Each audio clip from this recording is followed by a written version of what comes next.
Now having the power of God and anime on our side, it's Whacked Out Wrestling. Hello, everybody, and welcome to Whacked Out Wrestling. And unfortunately, we were going to have a live show from Anime Boston last week, but unfortunately, I forgot my own password on this one and couldn't get through this stuff. Don't forget, all I am is just a talking head and not a tech guy. So should we call you a dope, a plank? What should we call you? Probably all of them. Although I Both. didn't actually get drunk and end up wrestling for 2 segments on it in my return, as the guy who let me get drunk got fired. So there's that. But we're back this week, and we have a big show on. As I am Thomas S.K. Green. With me, as always, is our producer John Roche, and with us the OG Prince Moxley Lopez. So, as I said earlier, and with doing VWP, I've been under the weather. Don't know how long I'll last, but I will be here as long as I can.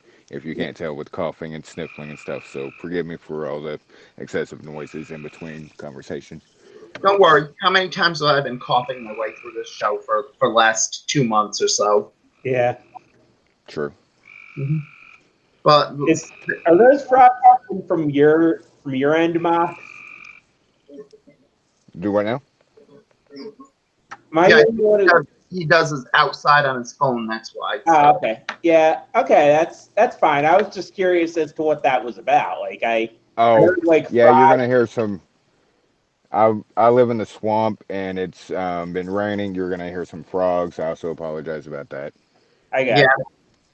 It's honestly kind of weird on this one for the big news of the week on these, because honestly, normally I would have done the same thing I had done on a Cage Side Seats special last year of trying to make all the trades make sense in kayfabe, but this week's big stuff is that they're just continuing the shakeup and making it so it's impossible to do that this year. I mean, the shakeup's going to be like literally we had all the trades last week. Yeah. Yeah. And it's just a problem because they completely added new kayfabe trades for this year, and suddenly you had stuff like, now they made the additional trade at the beginning of it where Samoa Joe and Cesaro went to Raw for Andrade, Zelina Vega, and Aleister Black.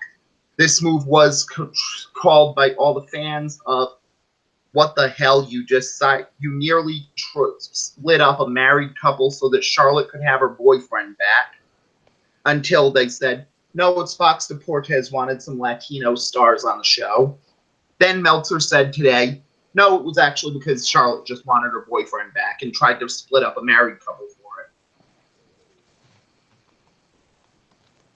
And if that's not enough for the trades on this one, we also get the news today that it's been announced that the B Team and Jinder Mahal have apparently been thrown back to SmackDown for no apparent reason, which makes sense. Throws another tag team there, and Jinder's more important to SmackDown than he ever was to Raw, so go with it.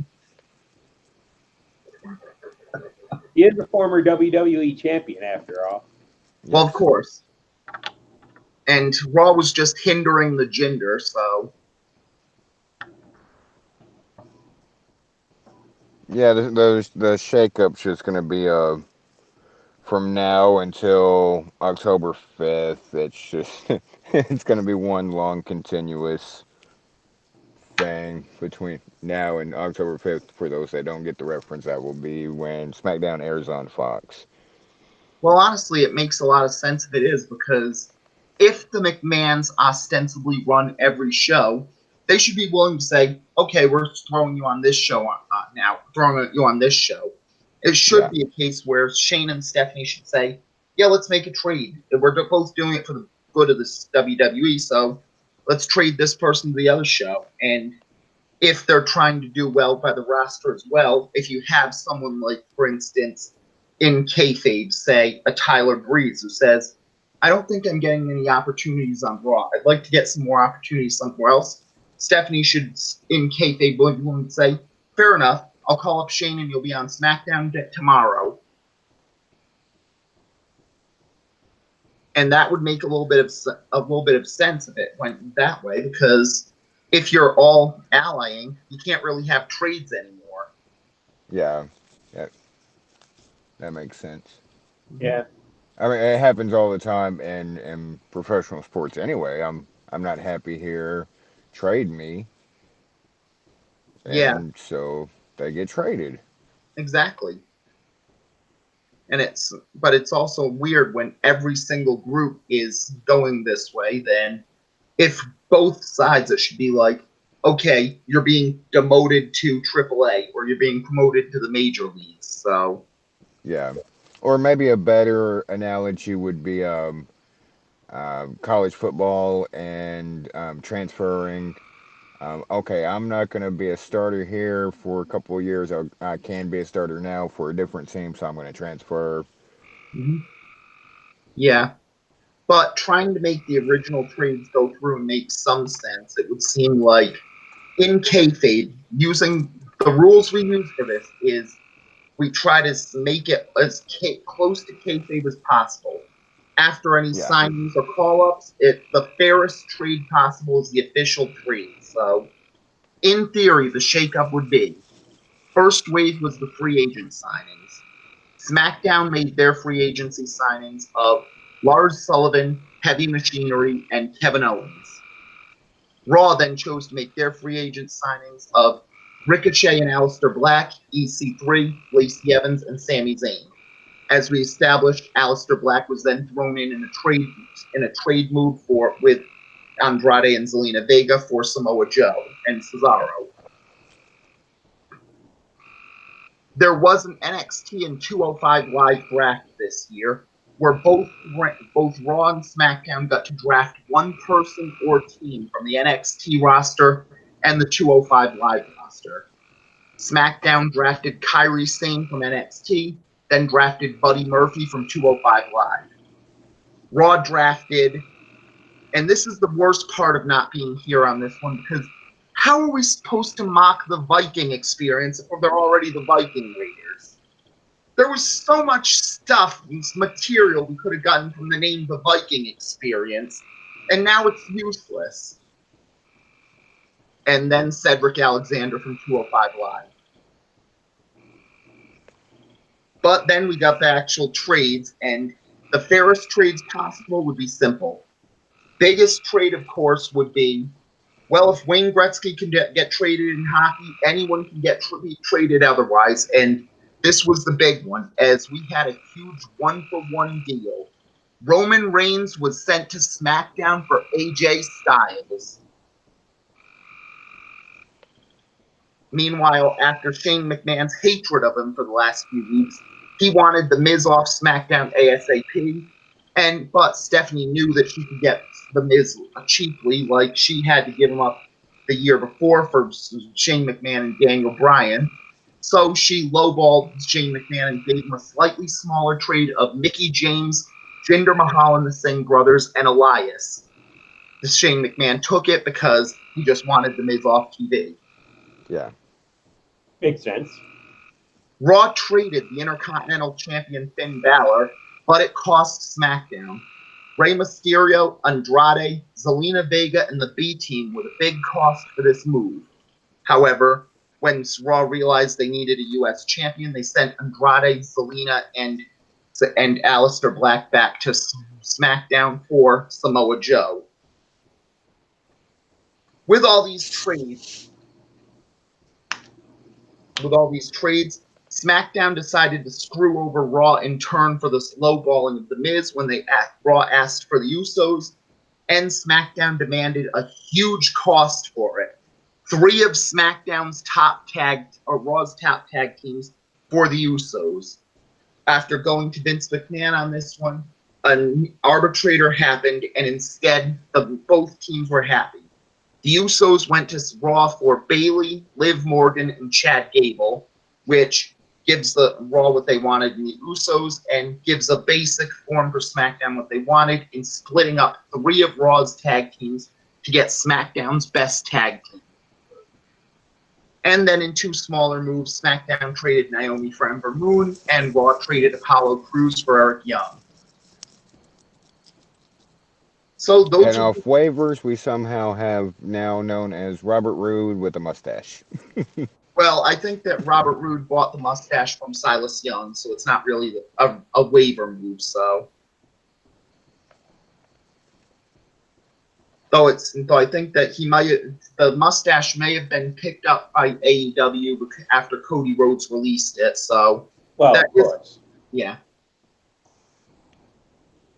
And apparently, in some real shakeup or real contract related stuff, apparently Luke Harper had asked for his release from WWE, but not only did they not release him, they actually added 6 months to his contract because basically, I guess due to his time off, which Yeah, his injury.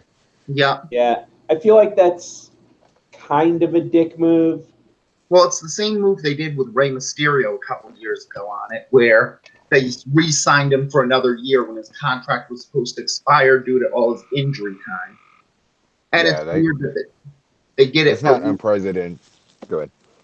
yeah. It's weird they didn't do it for Luke Harper, but didn't do it for Goldust here, even though we knew that when Goldust left, he was totally going to AEW. But it's just a way where you don't give it, they can give you 6 more months of time on this one. Unless you use all of your matches like CM Punk did, and they can say, no, we want the exact day of this one for our contract. Independent contractors, everybody. And then you have speaking of WWE and dick moves, apparently they have had, rumor has it that they've had talks with Joey Ryan about a possible deal. No. Honestly, that could be very interesting on this one because it's likely that Ryan's not going to be going with them because they offered him an NXT player coach role, and honestly, Joey Ryan worked this All-In show, so it's pretty clear that he's going to be going to AEW anyway. So, and supposedly he makes more money working the indies anyway. Yeah, which also makes sense on it because it would be interesting because Joey Ryan would be a good signing, but at the same time, he's got the weakness where he wrestles the same match every week. Like, it's good, it's funny, but other guys, it's not always the same thing. Watch one Joey Ryan match, you've seen them all. They start out, Ryan offers them the chance to touch his penis. The opponent is terrified by it and won't do it. Have a little match, some banter, a lollipop spot. The guy or girl finally touches his penis, you pornplex, pin, same as always. And there's always 5 moves of doom in WWE wrestling, but at least most of the top WWE wrestlers are good at mixing them up a little bit. With Ryan, it's basically the same match every week.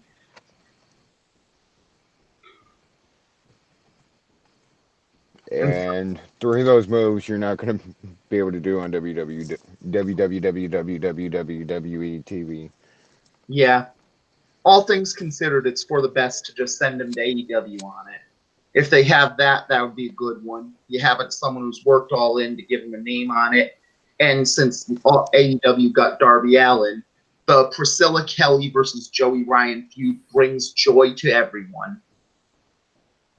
I can kind of see Joey sticking just as a freelancer, doing what he wants to do. He like John said, he makes a good living just going around the country or going around the world and just letting people touch his dick.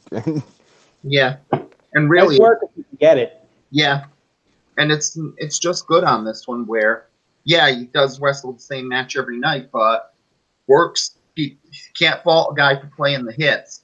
You don't go to see a Rolling Stones concert to see the crappy stuff off their new album, so.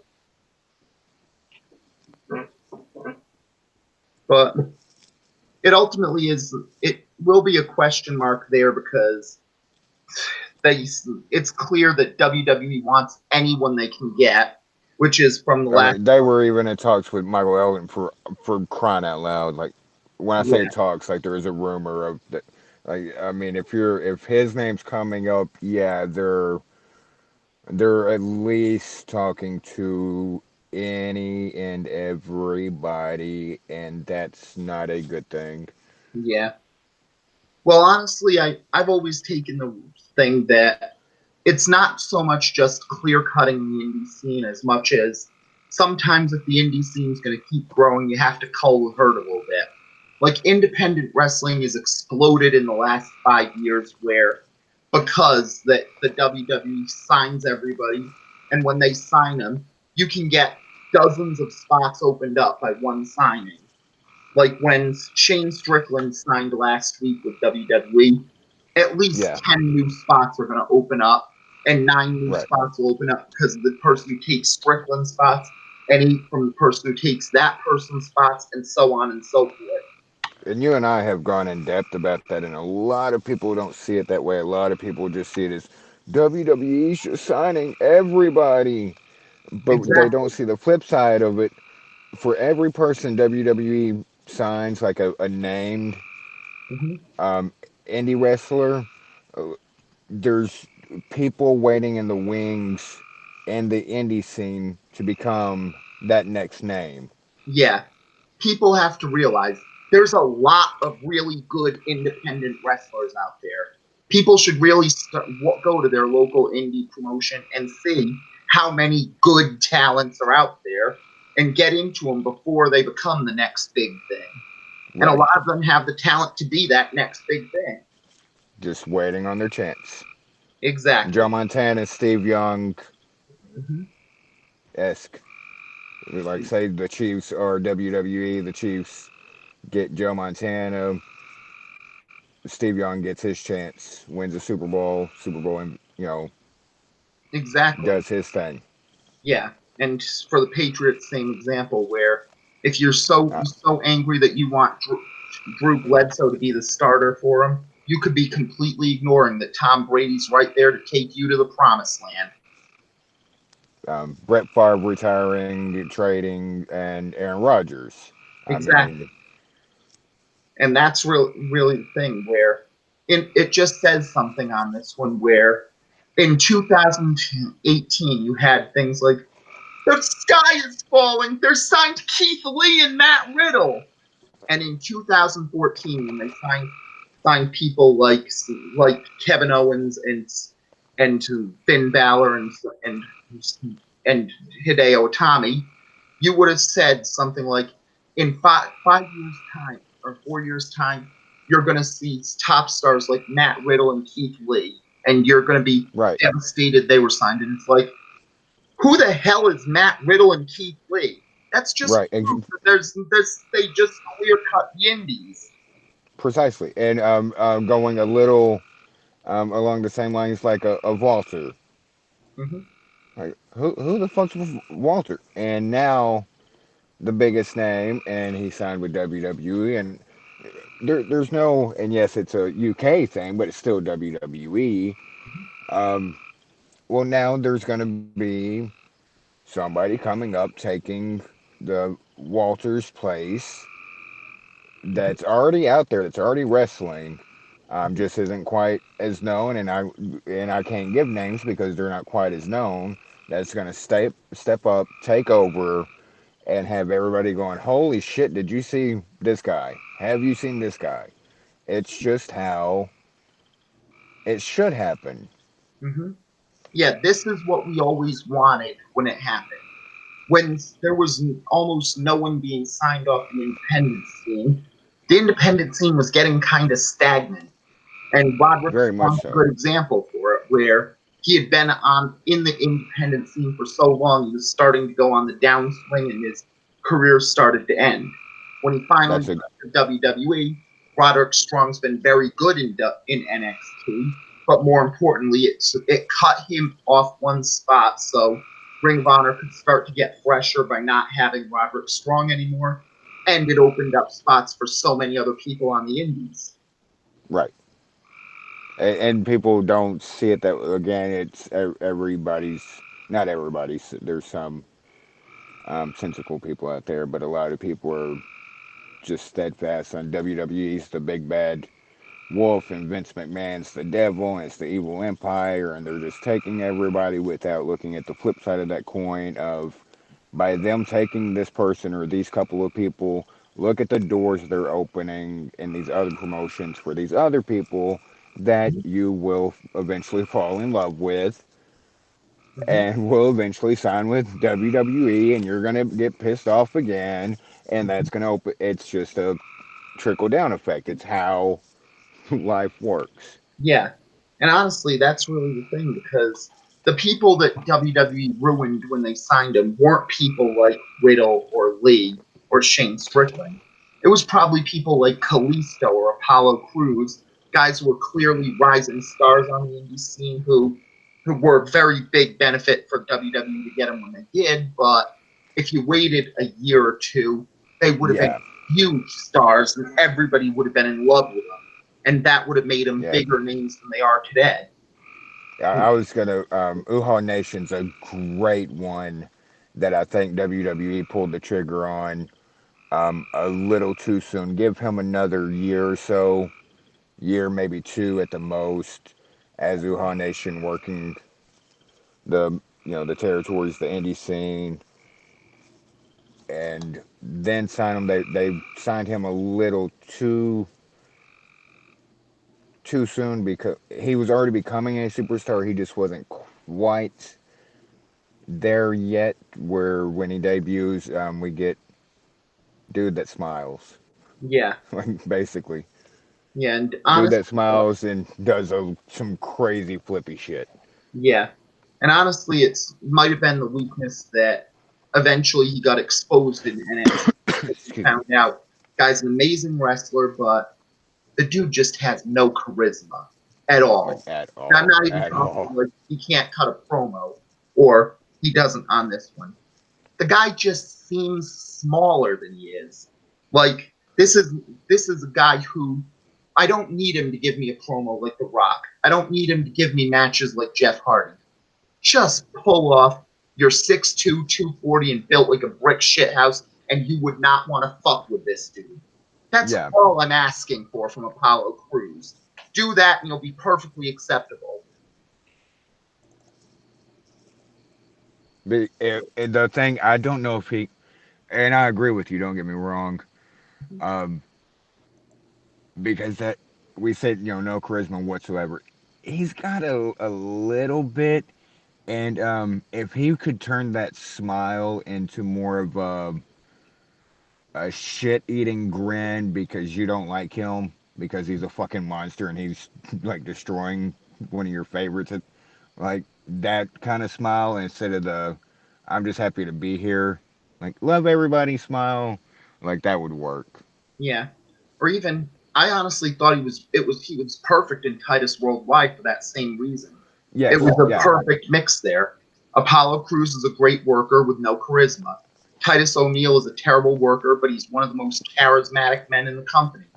Dana yes. Brooke was still a work in progress, but she's very pretty and makes these two guys look cool for hanging out with her. And That's the really all accounting you gimmick just fucking worked all around, like her being the brains of the operation. need.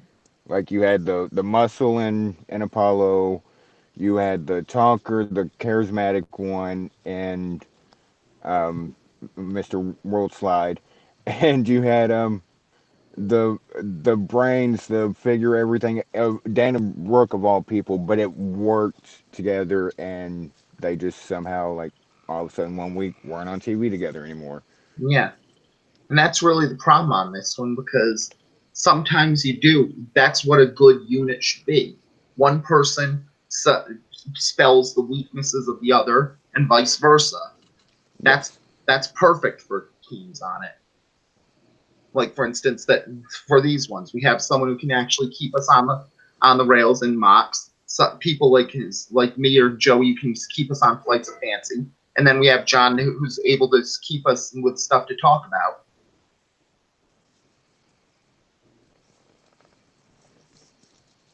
But going to Raw, we have the same thing to go with the full Superstar Shakeup as Seth Rollins gets to come out in his hometown as champion and go with the new plans for Money in the Bank as Samoa Joe debuts as on Raw.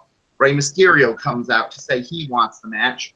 Drew McIntyre comes out. The Miz comes out. Baron Corbin comes out. AJ Styles comes out, and everybody wants a piece of Rollins, which is surprising on this one because it says something that everybody on this has a case for it. There's usually at least one guy who comes out who's like, really? You want the world champion? So that's a good plus for Raw coming through for the next few weeks, where everybody feels like they should have a chance at Seth Rollins. And you know why? Mm-hmm. Because the championship's actually fucking on TV again. Hooray! And that's really the best part of it, because the title's a MacGuffin. Again, if the Maltese Falcon was sold at some pawn shop about a third of the way through the film, and some old guy bought it because it looked like a nice knick-knack for his wife, and no one ever saw the old guy, the Falcon, or anything again, that movie would have sucked. And that's what the title did. So we get a triple threat match to start with AJ Styles, Rey Mysterio, and Samoa Joe. And it was another thing for the new era. 3 very good wrestlers, Styles and Joe handling their roles in the triple threat match, and Rey Mysterio playing the role of Christopher Daniels. And this was very similar to their triple threat in TNA. A very good match, but because it happened in WWE and not TNA, it was underrated as opposed to overrated like the TNA triple threat match. Don't at me, people. Styles Joe Daniels was not a 5-star match. You decided it was a 5-star match because you really, really hoped this would be the match that made TNA a thing. This was a good match, though. It was. Yeah. Well, it's with the people in this match, you knew it was going to be good. Like, Right. It's not surprising that AJ Styles, Samoa Joe, and Rey Mysterio could put on a great match because, come on, it's AJ Styles, Samoa Joe, and Rey Mysterio. Right. Absolutely. Yeah. The only possible weakness was that Joe took the pin on it, where, honestly, this seemed like one where Rey taking the pin probably would have been better, but it's just nitpicking because this was a good match. Completely off topic. Speaking of rails, Andre Dillard just now finally got drafted 22nd to the Eagles. And that's surprising on this one because there were a lot of reaches earlier in the draft. Yeah. Dwayne Haskins being one of them. Well, that's one of the weird things on it, where at least if a quarterback gets picked too early on this one, you know they're probably going to be good, and vice versa. If a quarterback who has a lot of hype falls in the draft, and people do, that's a good sign this guy's going to suck. Like Aaron Rodgers was the only guy who went from their quarterback, who was a big name and supposedly a trendy first-round pick, and they plummeted in the draft, and they went on to make the teams that didn't pick them regret the day they didn't. Yeah, I have a feeling that's what Ed Oliver's about to do. Yeah, he still went in the top 10 at 9. Guys, watch out for Ed Oliver. He's about to take the NFL by storm. Yeah. Might be a little bit of bias, go Cougs, but still. Yeah. Well, I don't really follow football that much, so I wouldn't know. This is the sport with the people who are in the WWE, right? Sure. Yeah. And then we get the video from earlier as the Ellen DeGeneres show was hosted by nobody, so that just was what it was. It was just an empty chair. Yep. And then we go to another match as Naomi faces Billie Kay of the Iconics, who apparently goes through same thing, and then they wonder who's going to be Naomi's tag partner. This is the angle of the champions facing Naomi and someone who doesn't have a tag partner yet and going for it. So naturally, Naomi wins in about a minute. WWE, everybody. They've just Tag made team a. champions. Hmm. What do you say? And it's weird on this one because even though our esteemed friend on BWP, Metal Matt, would not be happy on this one, and my tea is just as cold as Matt's is on this one. This Oh, is Matt kind was of how you book. pissed. Yeah, this is how you book the Iconics. You don't book them as world beaters who destroy everyone because they're the baddest on the planet. You book them as sneaky, some joking, goofy people who always lose on this one, but somehow manage to win by the skin of their teeth in the big one. That's Right, the right like way to book them. you book them in singles matches like this, but when you put them in a tag, they're gonna sneak out that victory somehow Yeah, because they're a true tag team.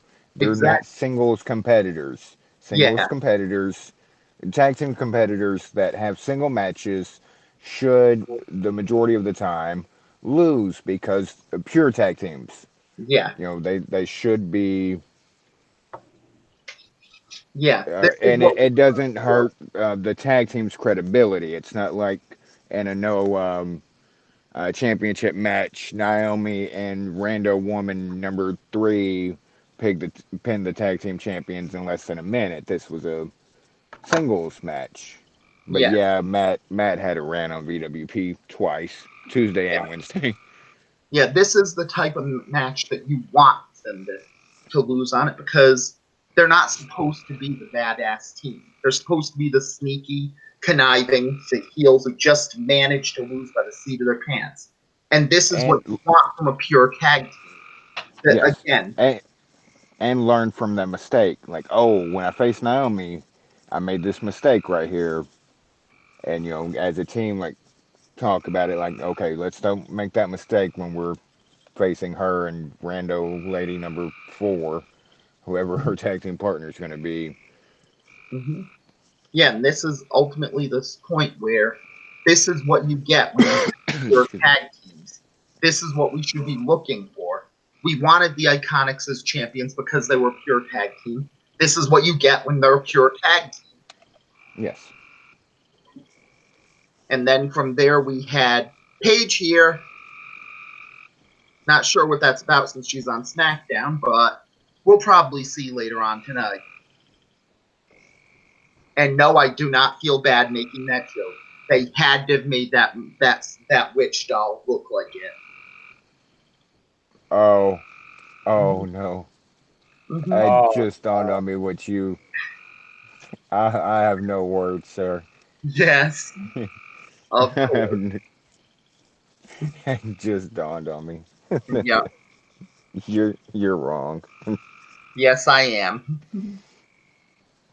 And then we go with The Miz, Baron Corbin, and Drew McIntyre. And this is one of the weaknesses on it where you keep going with it, and you'd think they'd try and split up the two good matches. You have one good worker in this match, or at least one baby face in this match, one baby face in that match. But it didn't work on it because Miz is good, very good, but he's not good enough to carry this match against people like Corbin and McIntyre on it. So it's like wasting one good match to deal with the other one. And it went through with Corbin getting the victory, and honestly, makes perfect sense to me because Corbin's at the point where it's time to stop dealing with but Baron Corbin's a thing and realize he's got you so fished in right now. This Oh is what yeah. you do as a good heel on it because he's getting heel heat cleanly. He's getting it to make you Yes. hate him, and he's doing it where he's not doing it by being inept in his job. He's perfectly solid, but he's And the basically way he won this match is going to come back in the future because Drew McIntyre hits a hell of a claymore on Miz, covers Miz. Here comes Baron, pushes Drew off of Miz, gets the quick 1, 2, 3. And last we knew, um, Baron and Drew and help me out here, Robbie third Lashley. guy. Bobby Lashley were all like supposed, friends and gonna be the new Shield and blah blah whatever their promos are. So, but the way he did it adds a whole other element to. He got a sneaky win, and now going forward, that's gonna maybe you never know with WWE. That's just something I thought like, oh shit, he kind of just not like he shouldn't, but he did literally steal that from Drew, Hmm. and Drew was pissed off about it afterwards, as he should be. Yeah, and honestly, that's really the point for it because ultimately, with Corbin, he's getting the heel heat the right way and not getting meta, not doing anything on it. He's just being a Yeah. good, solid heel. Yes. Speaking of People which, we go hate with him. Sami Zayn, and the same things on this one where Sami Zayn continues is I hate the fans gimmick, and it works on these ones because it's quickly become yes, he's going from these ones, and it was a good one when the fans proved how he's right about them on it. But even then, with that, there's no nice way to say it. Any fan who is still cheering Sami Zayn, you're not some sexy badass rebel. You're not some cool person who's the real Sami Zayn fan. And Samuel recognize that and be friends with you and go kart riding and go to ska shows with you and play just the tip, just as a joke. But unless he's with it, then who knows? He's not those things on it. You are not the good one who he's not talking about. You're that guy on Twitter or Tumblr or Reddit who listens to a woman saying all bad things about men and is willing to throw the entire male gender under the bus in that 1 in a billion chance it gets you a one-night stand with her. You're not some hero for cheering Sami Zayn right now. You're the guy playing, please, sir, just a crumb of coochie. And you probably listen to ska music nonstop. Like that's probably all that's on your playlist is ska music, so you're already a douche. Well, So of course, ska music is the soundtrack to date rape. Gillette, the best the men can be. my lady. Hat tip, my lady. Yes. But then from there, we go from Sami Zayn as the person the fans chose and rose to the top to Cedric Alexander, who they chose and rose to the middle. But hey, he's facing Cesaro, and honestly, it's probably for the best on it because it was a really good match on this, and Oh that's yeah. really all you want on it. Like Cedric, I know it's a joke on it, but he's probably going to be really good on Raw because the guy puts on amazing matches. So even if he doesn't Yes. really have much of a character, if he can put on some of these good 10, 15-minute matches that happen on Raw, he'll probably end up not a star, but a very solid mid-carder. Right. And look at the after the shakeup and then the trade and then trade and then trade and well, headaches and trying to figure it all out. Look at the athleticism that's on Raw now. Holy shit! If they give him like you say 10, 15 minute matches against some of the guys that are on Raw or still on Raw, your AJ Styles, your Seth Rollins, um, hell, even your Samoa Joes, Mm-hmm. your Miz's. Miz's isn't the most athletic, but Miz is very good in the ring. And if you say differently, um, you're just looking back at Miz is a tough enough star who shouldn't be wrestling because he fucked up his very first promo, and you're still living off that. Yeah. And even if you don't go with those ones, this was the first one where they screwed up in people in the shakeup because, as we were talking earlier, Apollo Crews and Cedric Alexander as a tag team. Just inject that into my veins. That team Yes. would probably be amazing. Yes. Hmm. Yeah, I can see that. Hmm. They would almost have to have a talker. Well, probably on it, but even then, that's why you have something like Stokely Hathaway to manage that team because, Yeah. And yeah. and not everything has not everybody has to cut a promo, so I guess they wouldn't have to have one. Hmm. Um, do backstage promos and stuff like pre-show where they can if they mess up or flub or whatever they can do a retake or um, Hmm. so I guess they wouldn't have to. I could just Hmm. go out there, do your thing, kick ass. Hmm. Yep. And then we get to the tag teams portion of the show as we have the first promo of the prison experience as they're ready to fight everybody, including the Viking experience that went through. This brought out the, the old school brainbuster experience who came in and laughed out the idea of the prison experience being that great, which should work because those two teams are going to be very good on it. Oh And yeah. and then we have another one as the Viking experience take on the Lucha Libre experience. And this is absolutely a squash as we go with those Viking experience hitting the Viking experience on him and just destroying them. As the Jobber experience is aren't worried about all the new teams going after their tag titles. So, None of them showed up on either show, so can't say if it will happen. But at least it hasn't happened yet. They did not put Sarah Logan with the Viking Raiders mhm, yet. yeah. Oh, Well, that it's please don't kind of do weird that. on this one because you still have the punk rock experience, who there's still two members of them, and they could be a good challenger. We totally had a lesbian experience in college, you guys, champions. So Oh God, you're Go gonna ahead. use experience the rest of the podcast, aren't you? possibly, but only for tag teams.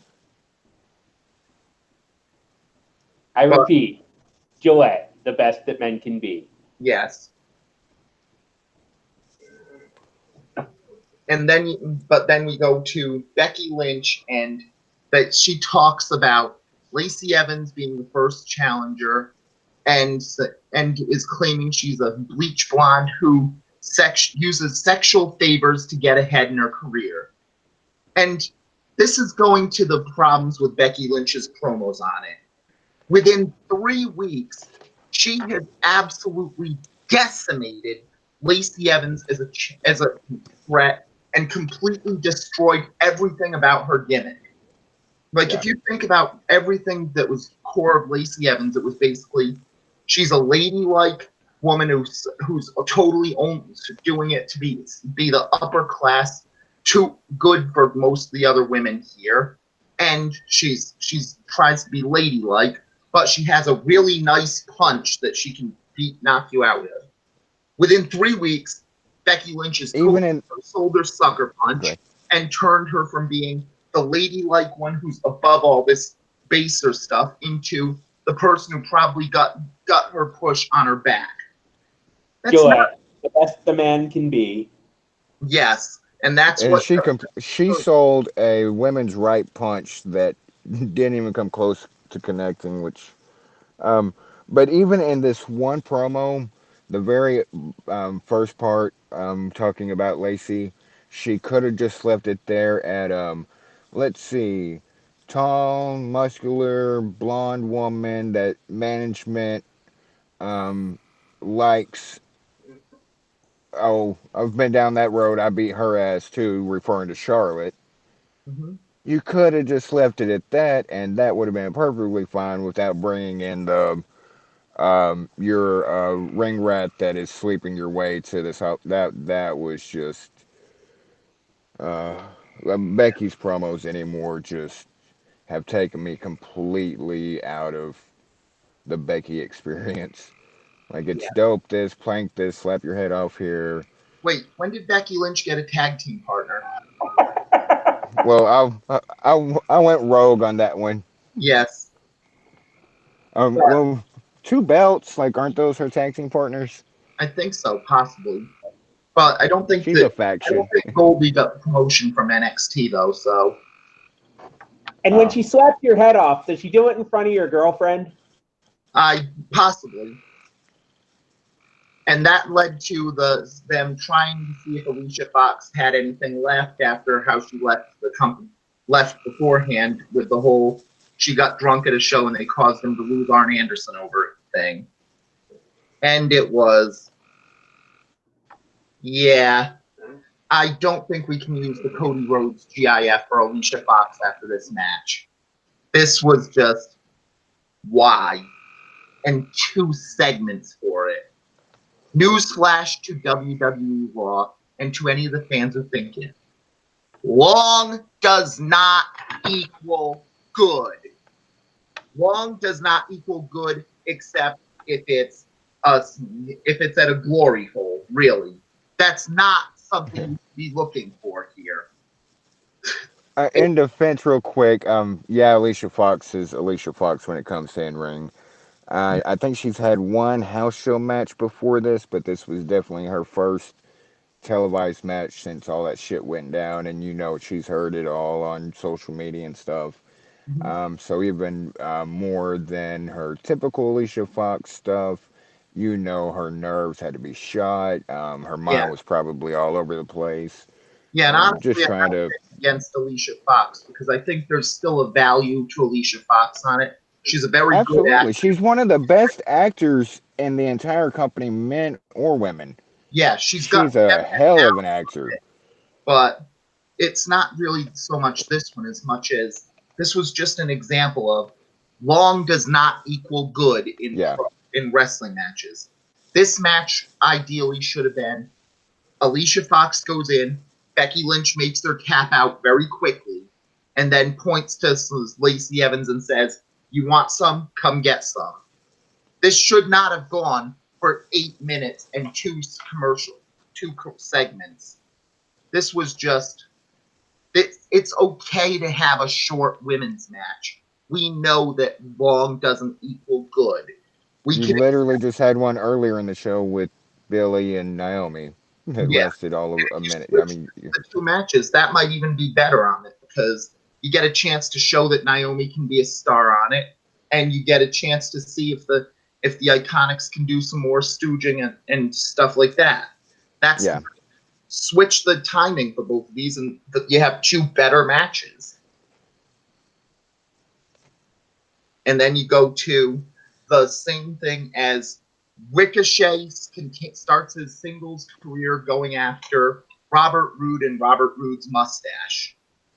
As Roode is going to be officially a heel on this one while still having a theme song.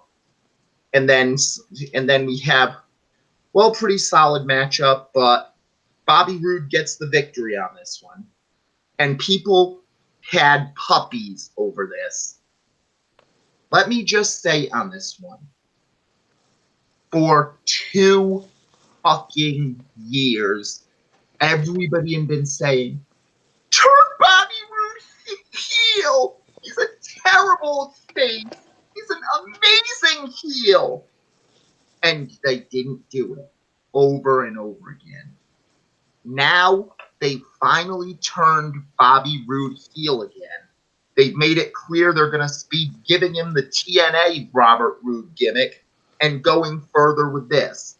Hell, they even traded Eric Young, and within the month he's probably going to be Roode's little jobber for him to treat like shit like he was in TNA when it was so awesome. And they make it clear, yes, Roode's a heel now, and we're going all in on him as a heel. And people whined, but Ricochet! You can't have Ricochet lose! He's Ricochet! knowing I have a migraine, asshole. No. That's just this week's example of Excuse me. why Sami Zayn is absolutely right about us. This was just, it's a loss for Ricochet, and it might have been well, they planned for Ricochet and Aleister Black to be a tag team, but we got to send Black to SmackDown. But ultimately, someone's got to lose at every match. One person has to win, one Yeah, person has to lose. It's a zero-sum game. And not just to let's solidify Bobby Roode as heel and really piss people off by having him go over, the um, hot person of the week or flavor of the week, whatever the kids call it. Um, but that way we can go ahead and get the hasn't lost bullshit out of the way. Like, mhm, okay, that's no longer in the equation because he got pinned by Bobby Roode, or excuse me, Robert Roode. mhm, So it covers a lot of things. Did I like it? No, but I'm a Ricochet fan, mhm. and Robert Roode just bores the ever loving shit out of me. But I get it. I'm not that Yeah. type of fan to do the voice you just did over it. Mhm. Yeah. And ultimately, it does work because we all know Bobby Roode is a far better heel than a face. And look at these Absolutely. top heels: Drew McIntyre, Baron Corbin, Bobby Lashley. At least Robert Roode could be very good and add a good heel to that mix who's exciting.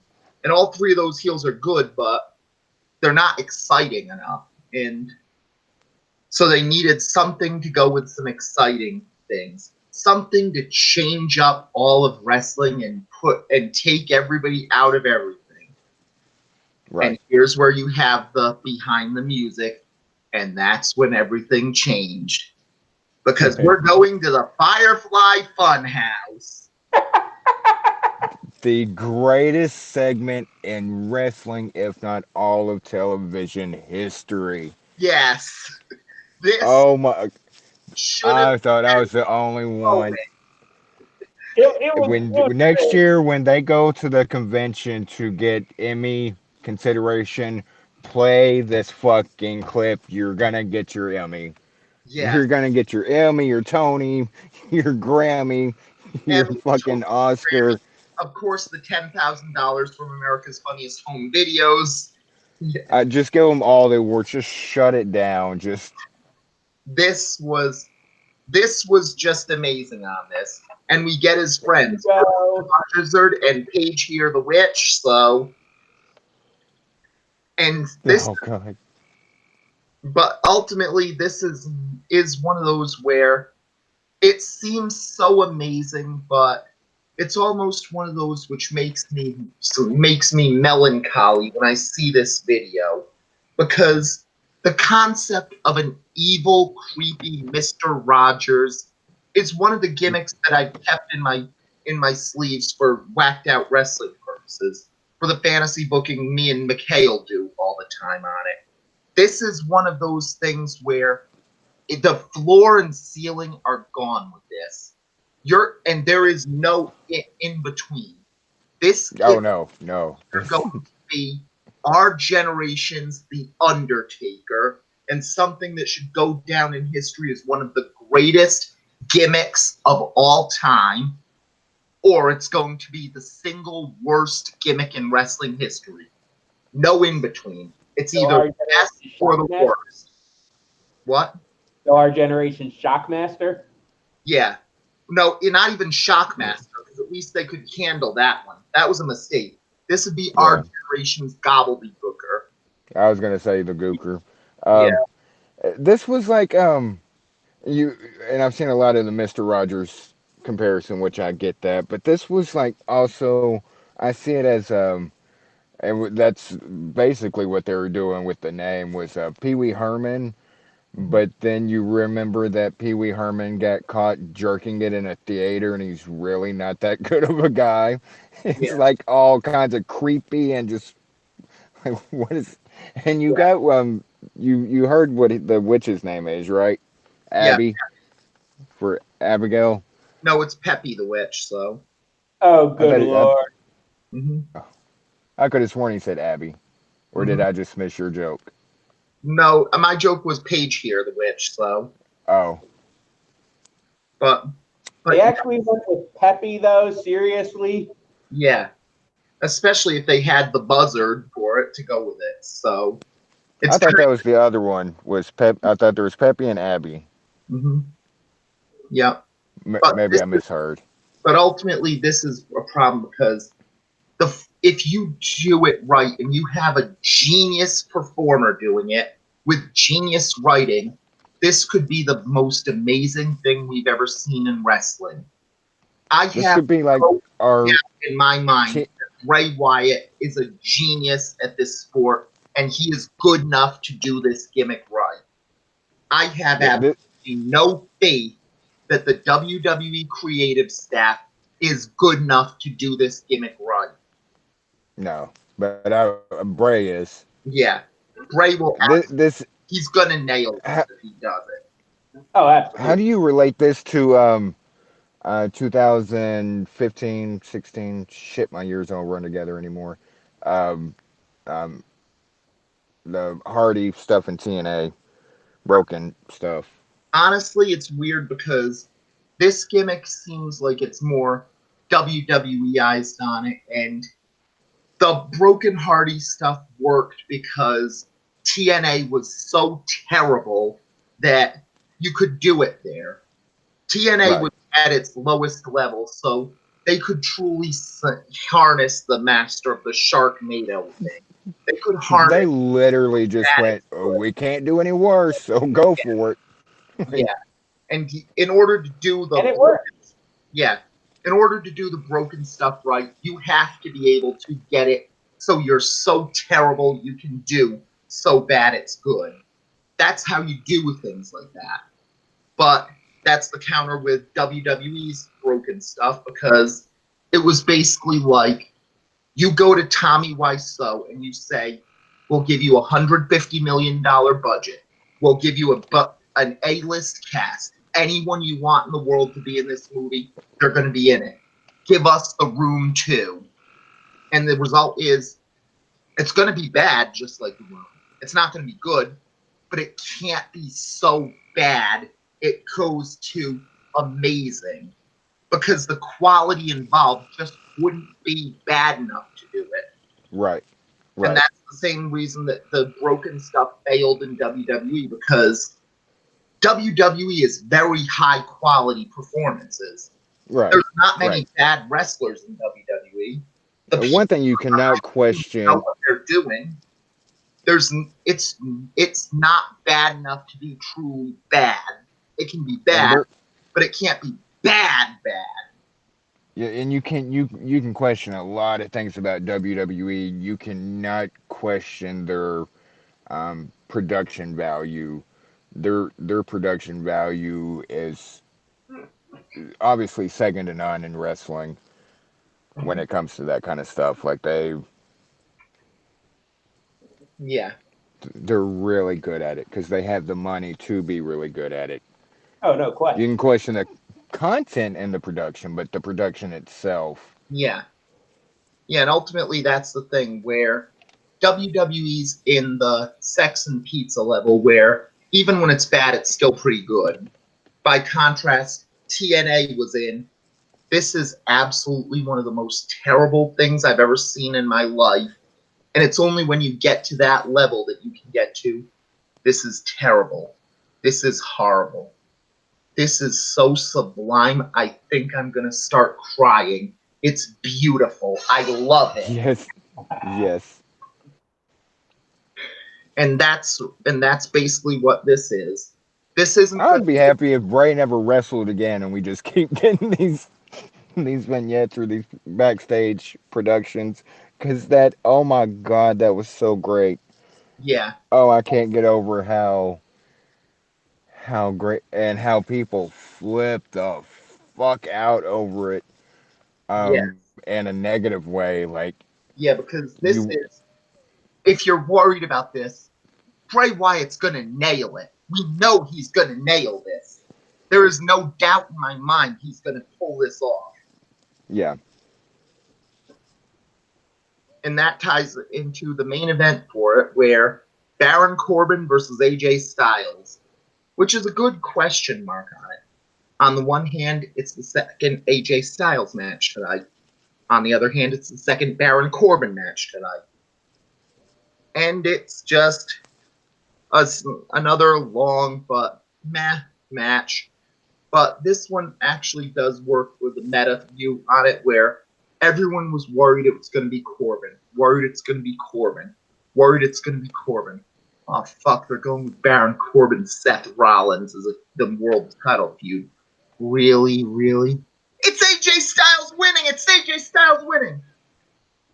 You're wasting AJ Styles, Seth Rollins at Money in the Bank. More In defense, like Money in the Bank's kind of, um, I know they're the big four, but Money in the Bank is the big five. Like at least in my opinion, like if there were a big five, Money in the Bank would be it.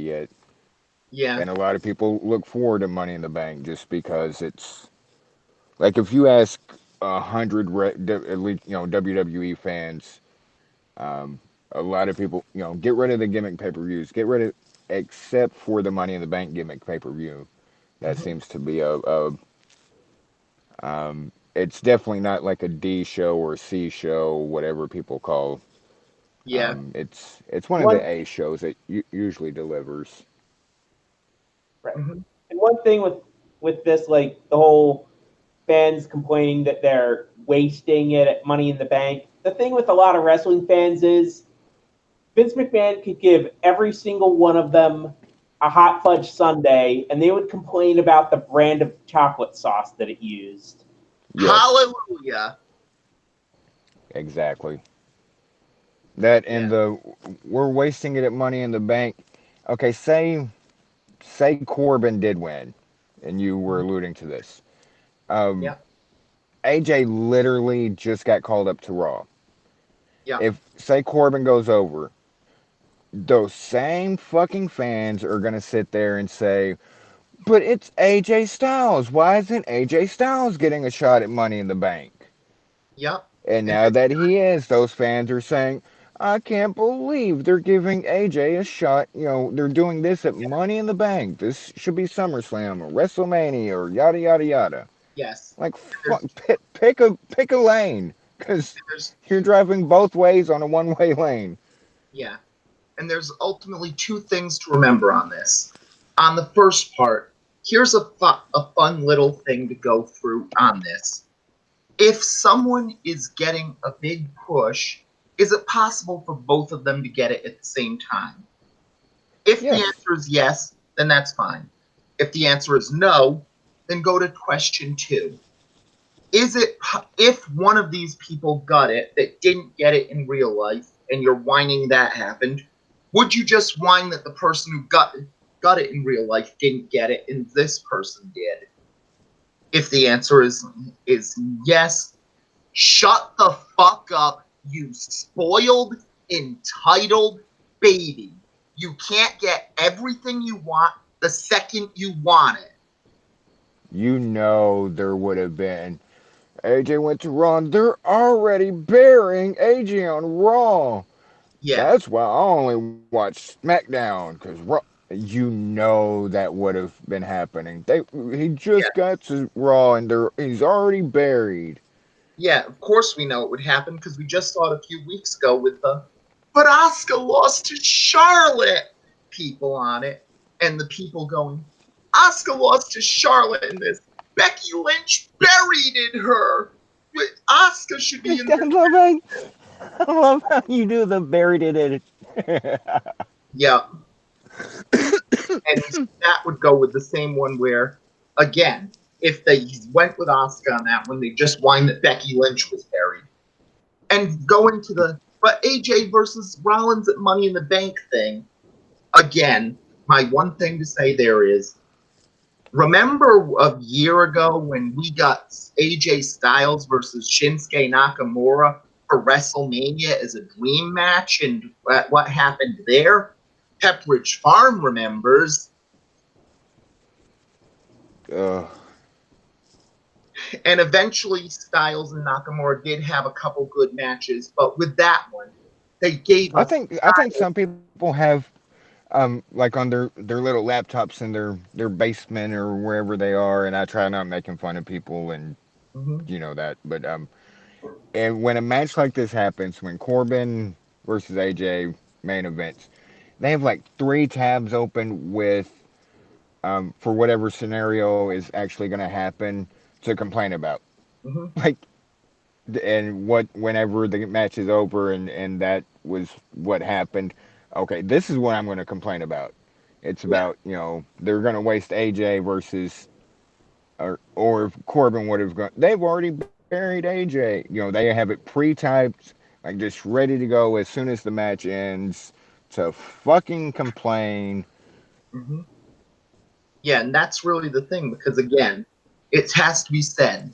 They waited till WrestleMania to give us Styles versus Nakamura, and everyone was excited. This is going to be the greatest WrestleMania match in all time. It's going to be a 7-star match. It's going to be the greatest thing ever. And the WrestleMania match was meh. Wasn't bad. Wasn't as great, beautiful as we thought it was going to Yeah, be. It it was was a middle of the really road. good match, but it wasn't. The It wasn't even the best match on the card that night. But Not even close. yeah, The most memorable thing of the match is the turn nut shot afterwards. yeah. And That that's was what people need to realize that sometimes a dream match shouldn't be saved for WrestleMania. They saved right. that dream match for Mania, and it wasn't that good. It's if you're People don't know what the fuck they want. Like, yeah let's just be honest. They don't know what they want. yeah this one. There's no problem with AJ Styles, Seth Rollins at Money in the Bank because if it's a good match, you can run that back eventually. They're probably going to do Yes. 2 or 3 times on this one, but Yes. But if they're really good, and AJ Styles and Seth Rollins are incredibly good at this, and it's probably going to be very good, they can keep going with it. And if it's really good, it can go to WrestleMania, and it'll be even better at WrestleMania because of all the Right. time built to it. Right now, And it's just, hey, it's AJ Styles, it's Seth Rollins. They're two really good wrestlers. This will probably be a really good match. And let's that's be just honest. not enough for WWE. AJ Styles and Seth Rollins don't take matches off Yeah, Nakamura. yeah, this is gonna be a good match, but ultimately, dream matches for the sake of dream matches work great on the independence team, but it's just not a WWE thing. This is gonna Right. be a very good match, but very good match doesn't make great WWE match. Like this match would probably get 6 snowflakes if it was in the Tokyo Dome in New Japan, but in WWE it'll probably be a very good 4-star match, but to get to 5, you have to be amazing. And this match Yes. will be an amazing in-ring match, but it won't be an amazing story. And these are two people that actually get that. Mm-hmm. And I hate um, the people that look at. I'm going to say this, but it's true. Like they're these two people can put on a good match and still hold back to save the great match for a future date. Yeah, yeah, because this match does have the potential to get 6 or 7 stars, but let's not Yeah. make any things. AJ Styles and Seth Rollins Let have 4 stars in their sleeves, so this match is already going to be good, but it can be better and better and go to a crescendo. right. Right, exact. You get it exactly. Like Mhm. let's don't pull all the stops out on this match, and then, like we were both saying, this match can and probably will happen again down the road. Um, if we blow everything this match, how are we going to follow it up in the next match? Yes, Let's yeah, put on a good match, solid match. Do some of our stuff, get the crowd going, have a solid 4-star match. But you guys just wait till we do. It is a bigger stage, or however you want to look at it, yeah, and we'll blow it the hell out of the water. yeah. These guys know on it. Seth Rollins knows to not blow his wad too early, and AJ Styles couldn't blow his wad because of his worries for the gay community. The gay community. The gay community. Damn it, John beat me. Well, let's go for this one in the middle of Raw and SmackDown, and we have a song of the week. And since Joey isn't here, I'm just picking a random one since we were off last week due to I used my laptop and didn't have the password for this one. I'll just pick one of the random songs I heard from the AMB contests there. You're gonna get copyright infringed one day. Yes. Well, no one's listening anyway, so. I was about to say, at least that means somebody listened. Yeah. No, not necessarily. I think they have an automatic system too. Mm-hmm. Oh yeah, damn algorithms. Yeah. Yeah. We'll never get popular enough to have super chats, I guess. Yeah.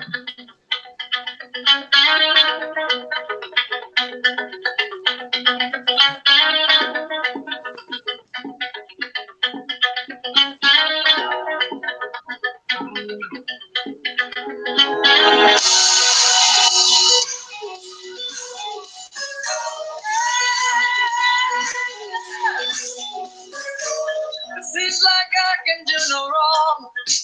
Your eyes sing the wrong lines to my own song. If you don't mind, make it up as we go. All the words we don't know. You listen, I'm a drunken man. You don't care, still like me better than the rest. I swear I don't understand it. How you like me without dancing. Those eyes get me every time. Those eyes and those eyes, I can do no crime. But it's like I don't care. You call me Fred Astaire. Those eyes and those eyes get me every time. Those eyes and those eyes, I can do no crime. But it's like I don't care. You call me Fred Astaire.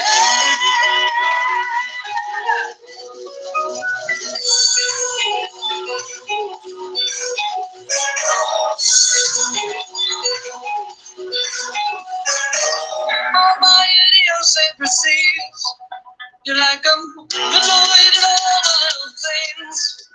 I know I can be frustrating. You still like me when I'm dancing. Those eyes and those eyes, you get me every time.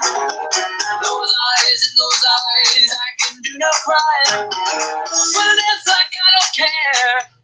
You call me Fred Astaire. Those eyes and those eyes, they get me every time. Those eyes and those eyes, I can do no crime. Well, it's like I don't care. You call me Fred Astaire.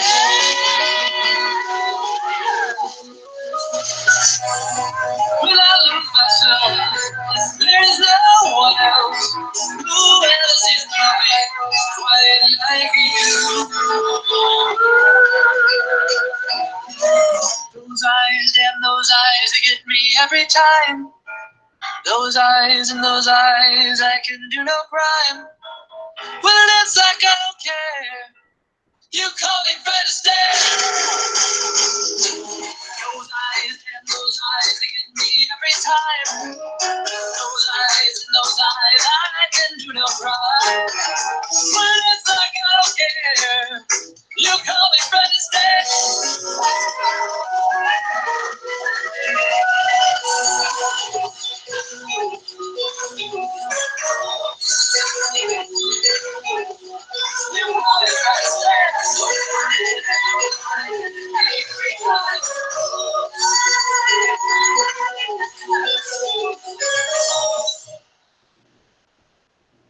That was the song of the week, which was Jukebox the Ghost with Fred Astaire. We have no rights to any of these things and are playing them as examples because apparently that's a magic line that allows us to go through when Mock says we might get sued on this one. Luckily, I know these things on it from time in this radio industry, folks. He was supposed to go a lot sooner. So let's go to SmackDown on it, and we have Shane McMahon start and have Greg Hamilton do the intro of Shane like he's a little Baron Corbin. He talks about Roman Reigns hitting Vince as we get Roman Reigns versus the McMahon family, and then we get a battle as Shane goes with, we'll deal with Reigns in the ring. Elias shows up as the McMahon family ally on it. Shane and Vince like each other again, and Elias is somehow allied with the McMahon family, which Well, is, because Elias was the biggest acquisition in SmackDown history, according to Vince, the prior week. well, it's not even that, but if they used other things on it, like for instance, just say Elias needs a patron for his music, so he can keep playing his stuff on it, keep buying his hipster scarves, everything like that, and the McMahon family are perfect patrons for it. At least that makes sense. I mean, shit, when they went with Dude Love going after Vince on this one after Austin, they made some excuse for why Dude Love would ally with Vince McMahon. It's not, again, not rocket surgery for these things. Hey, when Vince and Shane clicked that button next to $500 a month, they knew what they were going for. Exactly. And that really works on it because it does at least give Roman something to do on this. Because even if people are starting to boo Roman on it, this is what you'd want Roman to do. Roman versus the McMahons and doing something that has nothing to do with the title is the right way to use Roman Reigns right now, because ultimately putting Roman on SmackDown goes down to, yeah, he's a big star, he's a good name, he's someone to be a franchise player for WWE. But for the love of God, Roman had better not beat Kofi for the title. And this is basically it. You got Roman's going to be with Elias. He's going to be with the McMahons. He's going to be far away from the New Day. This is what you'd want for Roman Reigns right now. Right. And even it works on so many levels. Even some mutual friends we have that are huge Roman fans um, wanted this situation of it's too soon, too early, and that regardless of what brand he was on, um, get him away from the title picture for a while. Get him in a program, as he's for one. I mean, he's still coming back from the treatment and stuff. Let him do these smaller programs instead of throwing him right Yeah, back into title pictures. And a lot of people, as soon as he came, oh, he's gonna get this, he's gonna get that. Um, yeah. yeah, And that's really a good thing because put Roman against the McMahon family and let us fall in love with him like that. And it makes yeah, perfect sense there because he doesn't have to do much if he's fighting the McMahons. That's what you should be using him for. And Elias, exactly. he's mostly banter. He seems like a pretty safe guy in the ring, pretty easy style for it. So he's a pretty solid first opponent for Roman Reigns as well. Right, like it just it works all around. Mm-hmm. Yeah. And then we I go mean, to go ahead. Sorry. that. Oh, what were you saying, Roche? Or so? Oh, no, Oh, I wasn't saying anything. oh.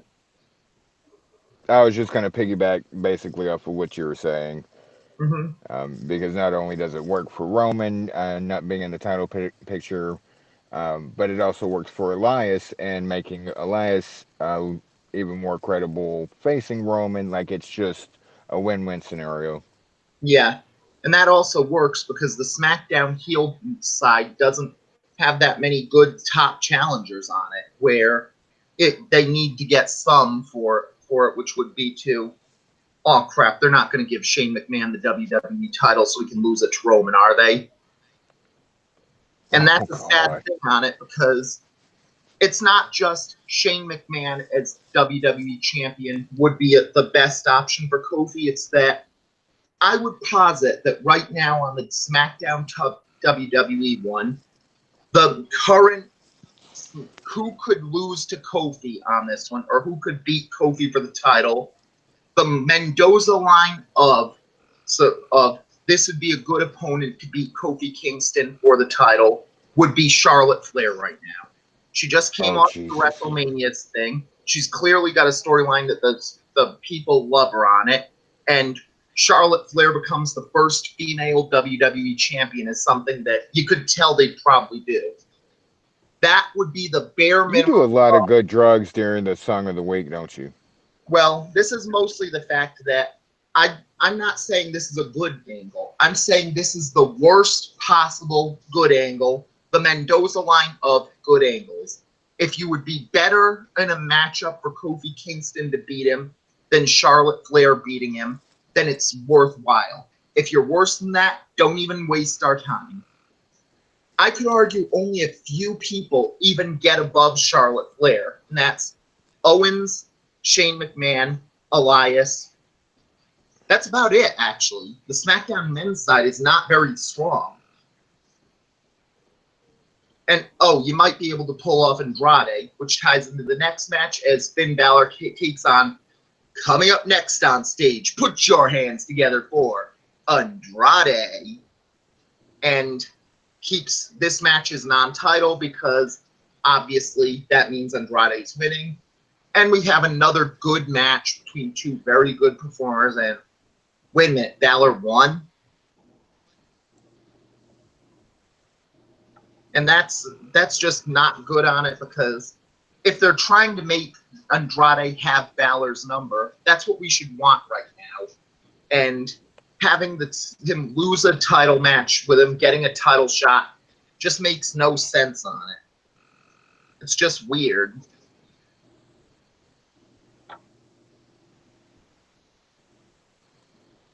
Any thoughts? Sorry, I just completely blanked. I got either. Mm-hmm. Yeah, that's really the problem with these good matches, where sometimes you have a match that you know it's good, but you just blank on it. That and I had to respond to a text. Yeah. Yeah, it's we're referring to Andrade versus Fan, Mm-hmm. right? Yeah. Sorry. No Yeah, problem. I guess no thoughts. Yeah. Yeah, it works on this one because we have an Andrade and Finn Balor. That's the perfect thing to go on the sandwich app, so. What, it must be a sandwich app, right? You just, like in Rhode Island, they call sandwiches grinders. So if you want to, you just go to there, you sign up for Grindr and say, I want a 12-inch uncut Italian sub, and they bring one to you, right? That is what it's. Oh, God. Oh, God! What the hell kind of rabbit hole are you on? Yes, that's what happens when you're giddy on these things. So then we have points as the absolution experience tell Paige they're above her now, and we get a match between the totally had a lesbian experience in college, you guys, and the Japanese experience, or at least Kairi Sane versus Peyton Royce. And before we had, well, Billy losing to Naomi didn't work, but at least this time it makes sense that Kairi Sane beats Peyton Royce really good. First off, you had the problem that Peyton had a whole gallon of water, so she had to be filled up for that one. And that's one of the questions that WWE didn't make her throw up as Kairi Sane hit the insane elbow.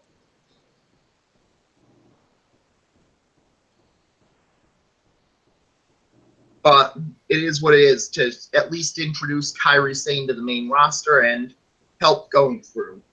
And then we have the Desire experience comes out to plug Kairi, questioning if that's a face or heel thing or if that's going to be the next storyline. So it is what it is. We then have a video for Aleister Black as opposed to we just saw him for over a couple months, and that he won't explain his tragic backstory, which I believe is he was a superhero, got his powers by seeing his dad fucking his mom, just like in South Park. Yeah, this promo backstage thing. as much as I'm a Tommy fucking and Aleister Black fan, this didn't do it for me at all. Yeah. It's kind of a problem on this one because using Aleister Black as the dark gothic character works on it.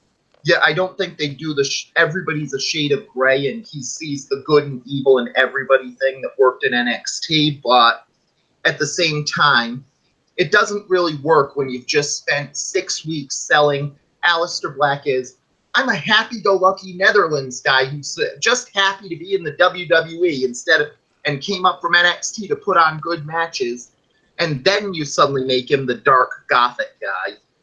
Just doesn't seem to really click there. And it didn't help that they decided to turn him into, well, he's moody on the main roster. So. There's one thing we do know about him, though. He's a bit bitchy. He likes gold! Yes. Well, that could work on these ones because actually, I'm surprised that they wouldn't have the tag team of Joey Ryan and Aleister Black as Gold member. I mean, we know Vince has seen the movie because he gave Jillian Hall the mole gimmick, so. Oh, God. Mole. Molly, moly, moly, moly, mole. Mole. Yeah. Sorry. I just have to. And then we have another random match where Chad Gable takes on random Superstar Shakeup move of Jinder Mahal, but that doesn't happen as Lars Sullivan beats both guys up, and beats up R-Truth, and we get more proof of Lars Sullivan for it. Then we have Charlotte show up, cut a promo, and then Becky carries it. Becky argues, they fight, and then we get the preparation that Becky Preparation H for the hemorrhoids we're about to receive. Well, Becky will be facing both Charlotte and Lacey Evans at Money in the Bank, and then Bayley comes out and says Becky's never beaten her. Bayley goes through, and honestly, this is weird because Bayley goes to a match with Charlotte, and it was solid, but Bayley loses. But at the very least, this is the first time that Bayley felt like she had a spine in a while. Yeah, and that's what people wanted on her. We don't need her. We don't need her to be something like a villain or turn heel, and we don't need her to be sweet and nice and never have any problems with anybody in the world like some people on CSS did. But ultimately, all you need from Bayley is just have her show a spine for once. Just have it show like she cares about things. That's what made her so great in NXT, that it wasn't that she was evil or stuff like that. It's that you knew she cared. And that's how you do it right. That's really... You don't have to be a good guy like, oh, shucks, like Eli Manning. Mm-hmm. But you don't have to be a bad guy to fucking give a damn. Yeah. Like you sort of see it a lot in media when like the timid character suddenly gets a spine and for some reason they decide to write it so that suddenly getting a spine means that you become an absolute dick. Yeah. And ultimately that's really what works here on it, where Bayley doesn't need to be a bad person. She just needs to make it feel like she has enough guts where if you have a match like that kendo stick on a pole match, which she asked for weeks upon weeks on end, she'll actually use the kendo stick as opposed to, you're not strong enough to. I can do this. I can do this. No, I can't do it after all. Because that was just really bad. Yeah, you don't have to be a bad person to stand up for yourself. Yeah. And ultimately, that's really the plus on this one, because at least now they're starting to realize that Bayley's not supposed to be just a perfectly normal, happy, childish person on it. It's, she can be childish, but she'll actually stand up for herself when she needs to. Yes. But if she wasn't challenged, she could go to the Firefly Funhouse, which got its thing. And of course, since they can't have anything beautiful, Kevin Dunn shows the crowd watching this. Really? This is the problem on it, where Bray Wyatt's good enough to do this, but WWE Creative is not.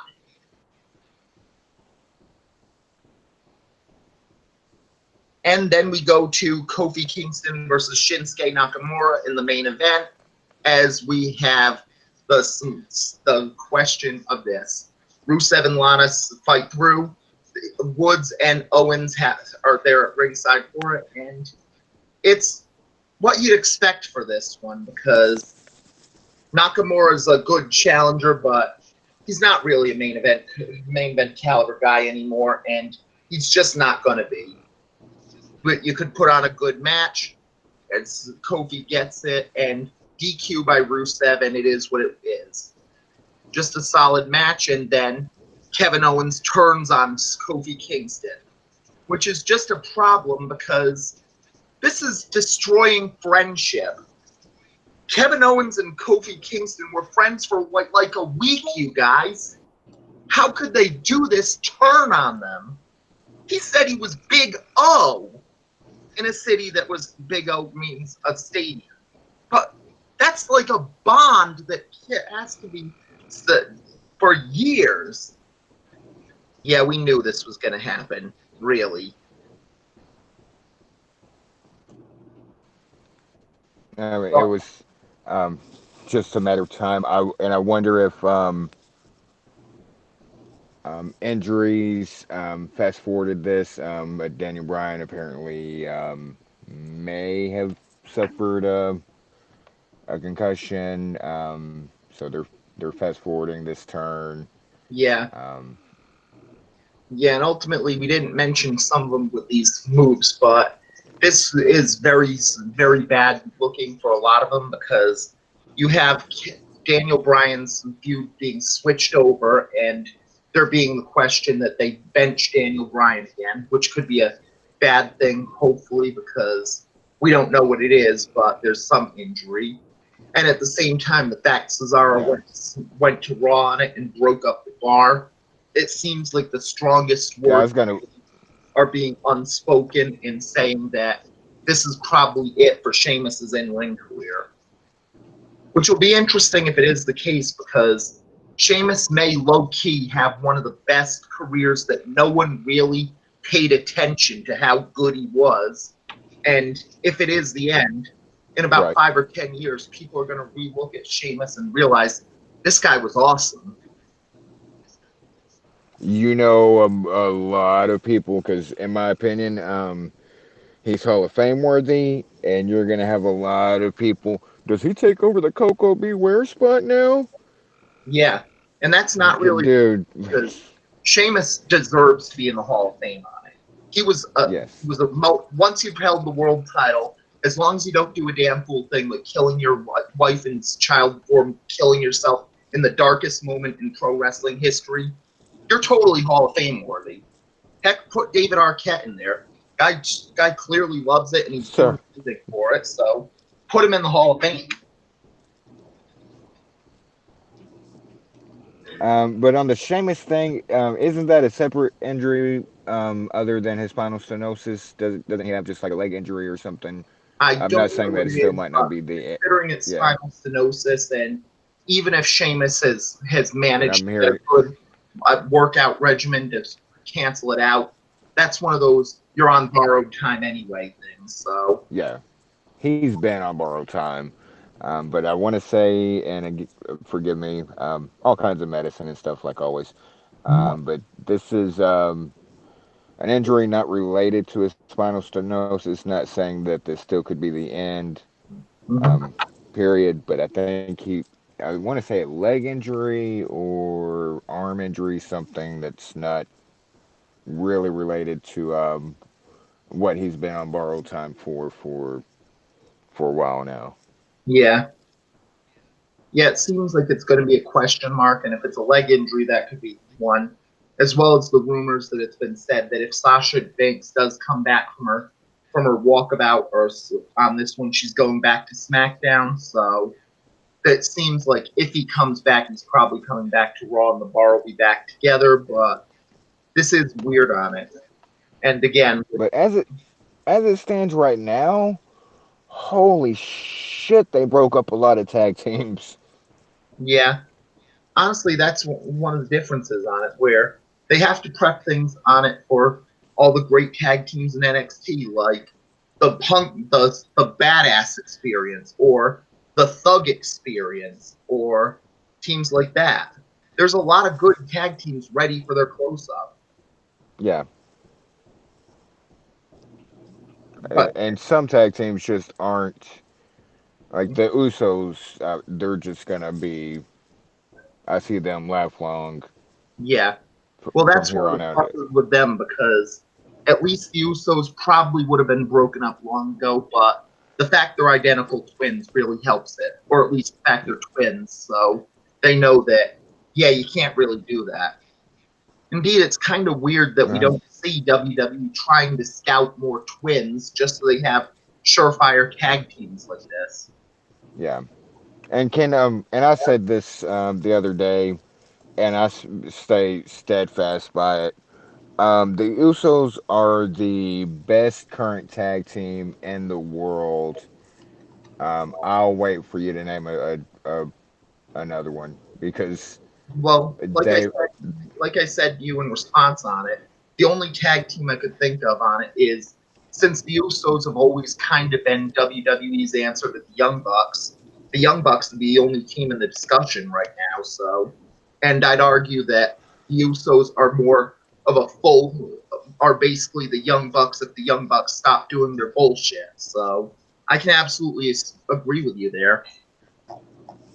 they've just taken it to a whole like they were already good to great, but just in the last year and then even more so in the last 6 months or so, where they've definitely just been tweener. Hmm. Like they've just taken it to a whole different ball game. And I Yeah. wasn't always the biggest Uso fan, so when I'm like, oh, okay, this is the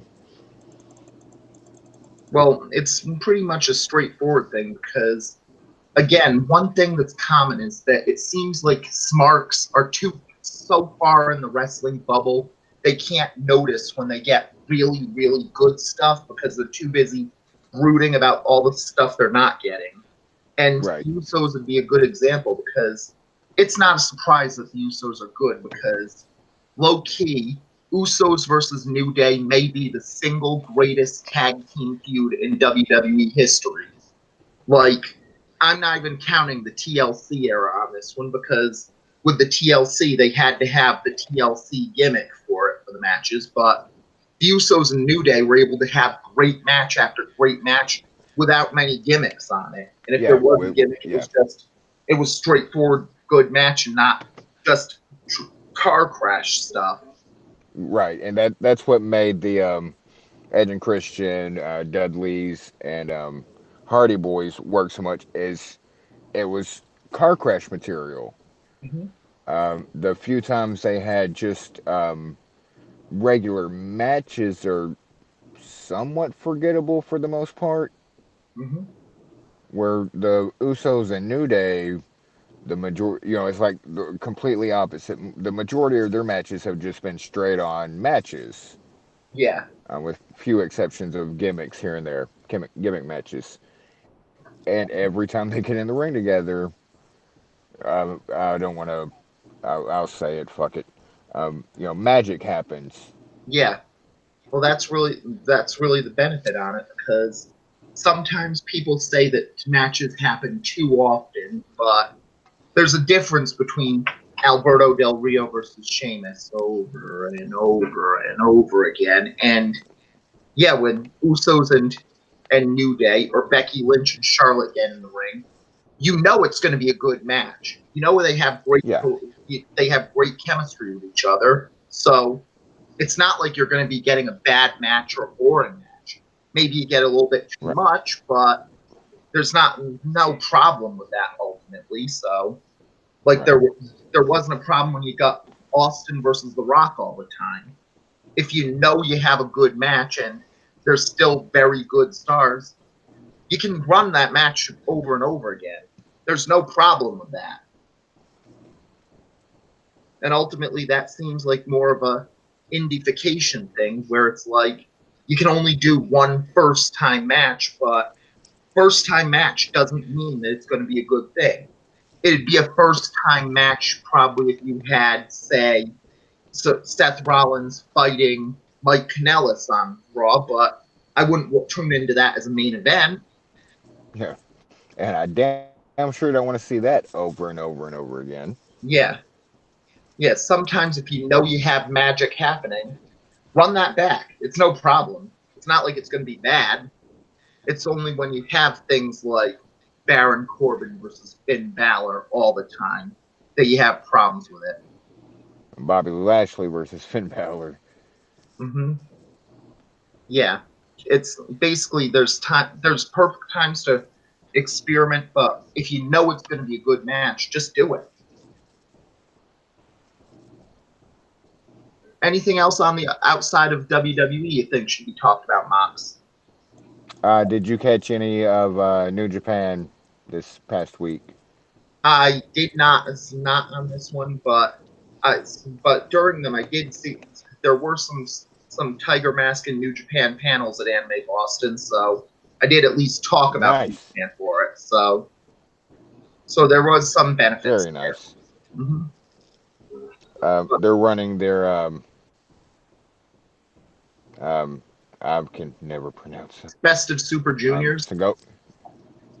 No, Which right one? now they're doing the Sengoku card Sengoku card. that week long. Yeah. Mm-hmm. Um, it's the typical stuff. I'm a huge Shota Amuno fan. He's a young lion. He's actually Red Shoe's son. Yeah. So been keeping up with him a lot. He's going to be a superstar. Um, Kota Ibushi um, defending his IC title. That was a hell of a match. Kota Ibushi signed apparently a lifetime contract with New Japan, so he's not going anywhere ever. Well, possibly not lifetime, but probably a longer term one. But that Yeah, would be they're interesting. they're they're I'm just saying they're billing it as a lifetime contract. So, Mm-hmm. and he said he'd never work for another promotion Mm-hmm. outside of New Japan. So that was some interesting news. But out of the week long event, Kota Ibushi versus Zack Sabre Jr. for the Intercontinental title belt. Whenever you get free time, log on to NJP. I think it was two, night two or night three. Um, give that match a chance. Yeah. That was, and I'm not even a big Zack Sabre Jr. fan, but holy shit, that match was great. Yeah. Um, Other than that, it's been kind of, you know how New Japan works. We're Yeah. a lot of fillers, some decent stuff, and then there's always that one or two like holy shit, go watch this now kind of match. Mm-hmm. Yeah. And they said on it, it's 20 participants in Best of Super Juniors, but the people who were announced for it would be Ryusuke Taguchi, Tiger Mask 4, Rocky Romero, Sho, Yo, Will Ospreay, Taiji Ishimori, El Desperado, Takamichi Noku, Yoshinobu Kanemaru, Bushi. Flip Gordon actually got booked, which is surprising. Titan from CMLL, Marty Skrull, Dragon Lee, Robbie Eagles, Jonathan Gresham. So that actually those failed things in Nashville and Charlotte were a benefit for New Japan. Bandito, Shingo Takagi, and X. Everyone's hoping that X is Hiromu Takahashi, but in all likeliness, it's going to be El Phantasmo. Yeah, that's what I'm thinking as well. I would love for it to be Takahashi, but uh, Yeah, um, it's and probably So on in defense, if Uh, they did have this one, X was in TNA. They do work with Ring of Honor. It could be PCO. So oh God. mhm. Or it could be And the return of Shelton Benjamin, maybe. Yes, I He don't. did yeah, go under the I name Shelton love X Benjamin at one point. Yeah, so I I think love you I don't both. know if you'd go back Love. to Japan. Everybody going from WWE is just going so they could go to AEW. So Ah, right. mhm. And when they went on sale, I got my 5 tickets for the G1 and Dallas card, and I'm hoping because they did this before, since tickets weren't selling that well. I still don't think the tickets are selling that well, but they did announce, it's an actual G1 event, not just like they've done before of like a road to G1. This is part of G1 Supermax, Yeah, and but they've announced like the big names like Naito, Okada. So, but they've done that before, and then last minute said, "Oh, things happen with passports or whatever." yeah. So I've But if it's had G1 tickets. night, then they have to give you a good show if it's a first night of G1. So, but ultimately, it's not just going to be a Uh, question mark for a few different things because this will be a test to see if a G1 style thing can work in America where everyone loves G1, but does that style work when you know, oh, you're only going to get this amount of wrestlers and you won't see these wrestlers as well, as opposed to the right. WWE's A show and B show where, well, there's always a chance At that least you know who you're getting. show up in Sioux Falls, South Dakota. So you can't really go, Oh even if God. it's probably going to be, well, you get Junkyard Dog versus Honky Tonk Man as the main event, but there's a chance Hogan Oh, comes. before I got there, now I remember. Another thing that happened while you were out was they did the Jushin Thunder Liger 30-year anniversary of wrestling thing, which is really neat to watch. Again, whenever you get free time, maybe on your next couple of days off, check Yeah. that out. And it was announced that we get Liger versus, Liger's doing his retirement tour thing, and Mhm. we get Liger versus Suzuki, which is going to be fun as shit. Yeah. Ultimately, it does work on it because just as we left on these ones, there were so many other news that ended on this one. Luckily, the news that Dean Malenko left WWE as a road agent happened just before we went live. But last week we had all the things of Vampiro announcing he has Alzheimer's disease, which we're hoping for the best for him and on this one in this troubled, tough time. And the Yes. news that Kazuchika Okada so hyped he actually managed to marry his anime waifu. That was that. Not only was that great news, but then your reply to it just had me in stitches. Like this dude right here. Yeah, Um, but I was already planning on like selling my tickets, or because I'm taking my wife and son and my brother who lives in Dallas, and he was going to bring a friend, and I'd already like contemplated like just giving my brother like our 3 tickets too, and see if he wanted to take more friends. But now I'm like back to like, well, because I've this might be my only chance to ever see New Japan live, so might exactly. go even if I'm gonna be disappointed if all these passports don't go through again. But Yeah. yeah, But at I'll the very probably make least it. on it, you'll see stars like the Great O'Karn and the Great O'Karn. And fuck Knuckle and Hmm. Well, at least it uh does have it because at least you have stuff like Okada's getting live, Naito, yeah, Tanahashi yeah, doing his Eric Bugenhagen tribute and stuff like that. yes. If they show up this time, Yes. Well, at least the I'm big thing on it was that I think that the issue was with the passports had to be have been finished because they managed to do it for G1 Supercards. So yeah. So hopefully they've read it. They wouldn't make the same mistake again. yeah, Um, But even after the announcement, before the announcement, they had sold 2,500 tickets, and think now they're still hovering around 3,000 or Yeah. 35. Like it's still not selling that well. Yeah, ultimately that's going to be a big question because every sign for if this makes it clear that if New Japan is serious about a North American expansion, they have to cut Ring of Honor out and go in with AEW because it's clear that the fans wanted New Japan, they wanted the elite guys, and in addition, AEW seems to have the people who the fans want to see. They already have this infrastructure to get into the big arenas and make it work. Right. They'll handle the stuff like if New Japan can let AEW handle their women's division, they'll have that part of it. And you'll have stuff like the AEW stars versus the New Japan stars is enough to get into any arena in the country.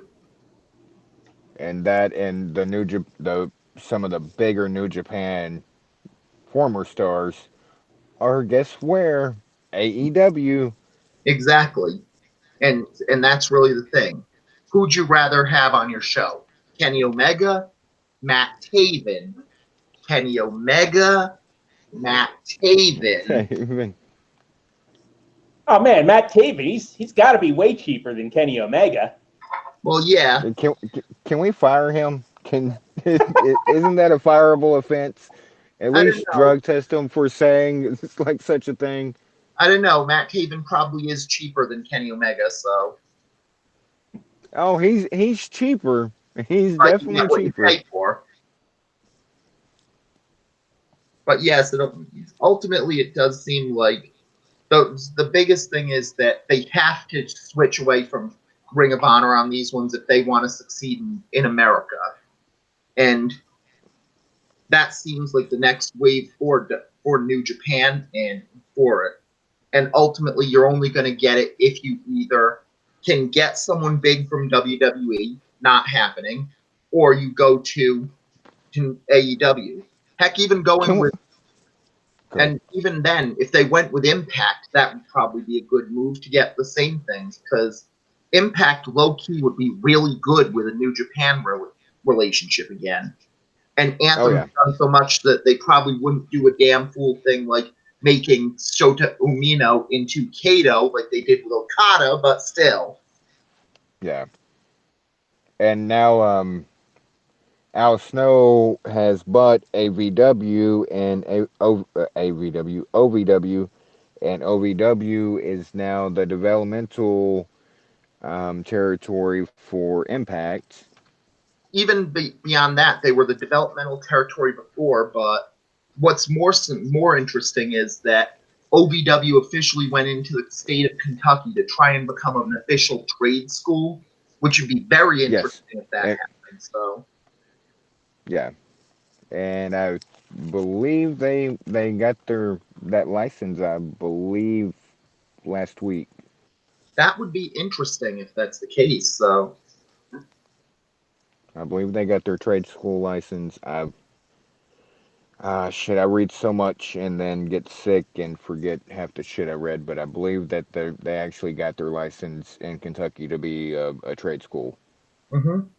That'd be interesting because OVW has put out some good talent, so, and they still do put out some solid talent even without the WWE alliance. Yeah. But this is pretty much this week in pro wrestling, so we'll let Mox heal up again. And until next week, I'm Thomas S.K. Green. With me is John Roach and Prince Moxley Lopez.